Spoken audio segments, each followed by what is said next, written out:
Before I start today's video, I want to thank all guys who supported me till now, and I hope you will keep on supporting me in the future also.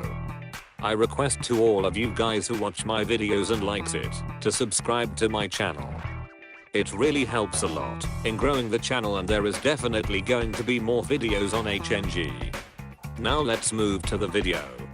Today I will quickly explain the spawning mechanism in Heroes and Generals game. Let's quickly move to the spawn screen. This is the spawn screen that you are going to see in the game when you will enter a battle for first time, or when you are respawning. This is where you choose a player's role, like as an infantry guy, tanker, pilot, sniper or a paratrooper. This is the role switching button.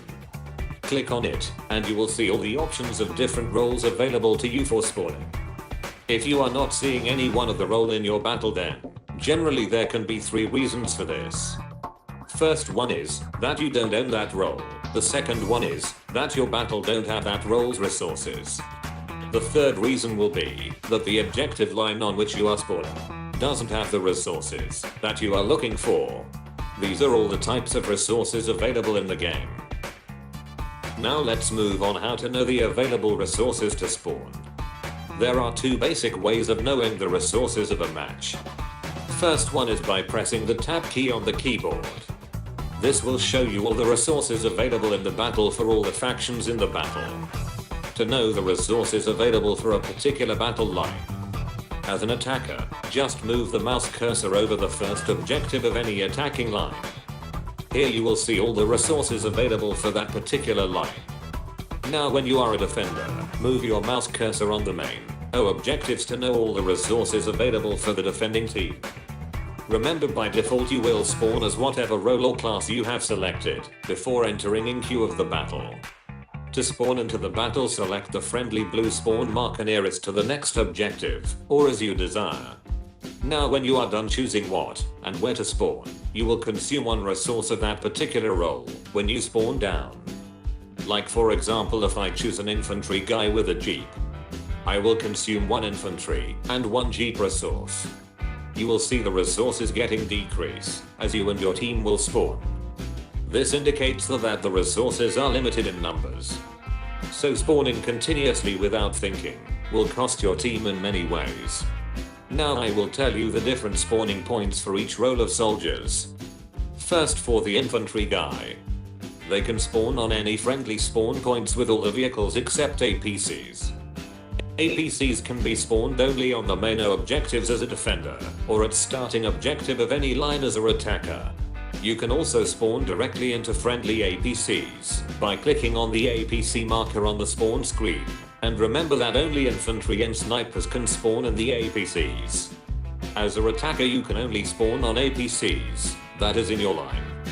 When the other line is connected to your line, then you can spawn in that APC also, regardless of which line they are on. As a defender you can spawn at any of the APC that is present in the battlefield. Second one is snipers. Like the infantry, they can also spawn on any friendly spawn points with bikes. Snipers can also spawn infantry fighting vehicles. They can be spawned on main objectives as a defender, and on the starting spawn point of an attacking line as an attacker, same as APCs. Third one is paratroopers.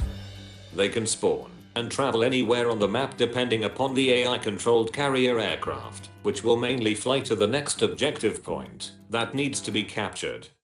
You can see the paraplanes moving on the spawn screen, and its next drop objectives.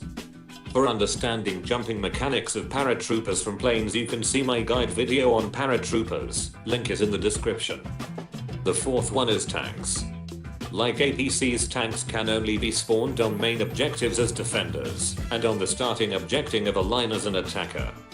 For a tanker it is also necessary to have resources for the same category of tanks as that you own. Then only you will be able to spawn a tank in the battlefield. Tankers can also spawn on squad mates' tanks. As you being the tank squad leader, you cannot switch to another line if that line doesn't contain the resources of tanks. The fifth one is pilots. As a defender you will able to spawn planes on main O objectives, and on being on the attacking side your spawn points will be the starting spawn points of a line, and on the connected O objectives to the line you are attacking from. Pilots can also spawn on squad mates recon planes gunner seat, and on heavy fighters gunner seat for Soviet and Germany. Remember that if your team runs out of a particular type of resources in a battle, then you won't be able to spawn that role of player or vehicles. And only squad leader have the option to switch between different attacking lines. Squad leaders can only switch to another line on the basis of his original joined soldier's role. Like if you joined a match with a sniper guy, and you are a squad leader, then you can change to those lines only which contain sniper resources. In this case your main role is sniper for the whole match. If you start playing with the infantry in between the match, and your team's sniper resources are depleted, then you won't be able to spawn back as anything because your main role soldier sniper resources are gone. There is one last tip I would like to give you guys, that is press F2 in a war match to see the incoming resources in form of assault teams for your battle in real time. That's all for today. Subscribe for more Heroes and Generals videos. Thanks for watching.